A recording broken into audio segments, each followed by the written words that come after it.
it's time for my One Piece live reaction. This time of chapter 808, and it's called Duke Inuarashi. From the decks of the world, 500 million berry man arc. Now we see Usopp's village. God Usopp, it says on the poster. But anyway, let's move on. We stopped with the mammoth last week, and now we're in the same flashback. A mammoth. Why is such an ancient creature invaded? Okay, yeah, Jack and the dudes attacked. And his hair looks ridiculous.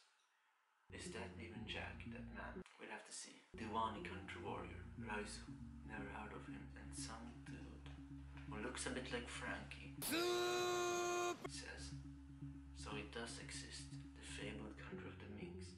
You lot sure like to run your mouth for a bunch of animals. Who the hell do you think you're talking to? The one you see standing before you is the Great Yonko, His Majesty Kaido's right-hand man. Oh, so that is Jack. Known as one of the three beings labeled as the Calamities, His Excellence, Jack the Drought. This is pretty cool, but his hair is ridiculous.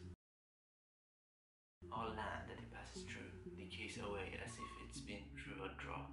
Star of the 100 Beast Pirates, Captain of the Mammoth, Jack the Drought. Now hand over Raizo. Yeah, oh, so this is the guy. Yeah, we saw him when we first saw Sanji and the guys on this island. Or elephant. 100 Beast Pirates, Gifter's headliner, Sheep's head. Jack, did you say? An old mink says. We would and will never lie. If you're looking for somebody, you must patiently search around, case by case. And Jack loses his temper and fucking smashes everything. Did we come here simply to converse and chat? Jinrumi? No sir, we came here to capture a single samurai. They're looking for Raizo. Dimwit, Raizo's a ninja, not a samurai. Shut up, sir Sheepshead. Samurai is a catch, all term for warriors from the Wano country. You're focusing on the wrong thing. I have but one demand, bring Raizo to me, Jack says. But the Minks don't know who Raizo is. Then so be it, turn this country inside out, pleasures. Pleasures? What the fuck? They got shocked by some lightning. This country has no weaklings. Every single Mink is a born warrior. The old Gram says. Even our infants are able to fend for themselves. That's badass. Are you lot really sure you can turn the citizens of our entire country into your enemies? The abilities of our musketeers, each of whom has been through further training, are beyond words. If we end up fighting, both our armies will suffer greatly. If you insist on looking for this somebody, at the very least, please talk this out with our Duke. Talk. I refuse. Gifters go forward. And now some gifters are attacking. They look like Minks themselves, or rather beasts, I'd say. Okay, everything turned into a battlefield. Now we're in real time again. So, the ones that attacked this country, they were underlings of a Yonko. Kaidos. Hey, what's up? Mammoths. Luffy says. And looks happy. Quit being all happy-go-lucky, can't you be a little more sensitive about the situation? Usopp tells him. But you know, that probably means the ninja that Kinemon was talking about isn't here. What a bummer, Luffy says. This might end badly. As I thought, the rest of them are freaking out. The Minker says. By ninja, do you mean a Wano country warrior? Is your crew private to something that we are not? No, not at all. Ninja, Brook says. We were wondering how the injured are doing. We're almost at the Duke Santorium. As you can see, I apologize for making you come all this way.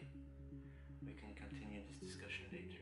Luffy is beaten. Duke Inuarashi Santorium. Lord Sicilian, what has you? Oh, Wanda, it's you. No one here is showing any backbone, so I threw them into a bottomless pit. So, here we have a lion dude. Member of the three Inuarashi Musketeers. Inuarashi Musketeer Squad Captain. Lion Mink. Full power Sicilian. Kindness, love, affection, babies, sugar and honey.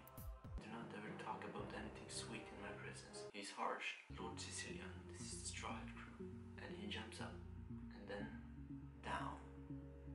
And bows. I give you my deepest thanks for saving our country. We are forever indebted to you. Lord Sicilian tends to go all out in everything he does. He's a bit of a stick in the mud. And here we see the Lord. Or the Duke. So you lot are the the Straw Hat crew. Duke, thank goodness you're safe. You already did us an incredible favor. Words cannot express my gratitude. King of Day, Duke in a rush. Apparently my friend saved you guys, but I still haven't heard the whole story. Actually, I was talking to all of you, including you, Straw Hat Luffy. Why? But old man, you must be super strong. You're sure that's pretty strong. Hold your tongue, Wanda says. The Duke is the country's strongest warrior. The dog laughs. No, that's not something you can say about the defeated. Wanda is getting emotional. Defeated, it's true that our enemy was a troublesome one, but we had the upper hand. In battle. If only Jack hadn't brought such a weapon into our country. Weapon? Yeah, that's right, Luffy. The weapon that destroyed this country was Caesar's poison gas weapon. What the fuck? That was the chapter. And I have one question. Is Jack overrated? Or are the Minks damn strong? I can't wait to find out. But what did he mean with Caesar's poison gas weapon? Did they force him to use it? Or what? So, maybe they captured Caesar and Sanji chose to follow them. But anyway, this was my live reaction of chapter 808. I'd give it a pretty decent 7 out of 10. We got to know more about what happened, and we also got to understand what destroyed this country. It wasn't actually Jack, it was Caesar's poison gas weapon. And that's pretty interesting. Now, all that remains is that we find out what happened to Sanji, and hopefully we'll get that information in 1 or 2 weeks. But that's it. Hopefully you liked it, and I'll see you next time then. Have a nice day. Bye.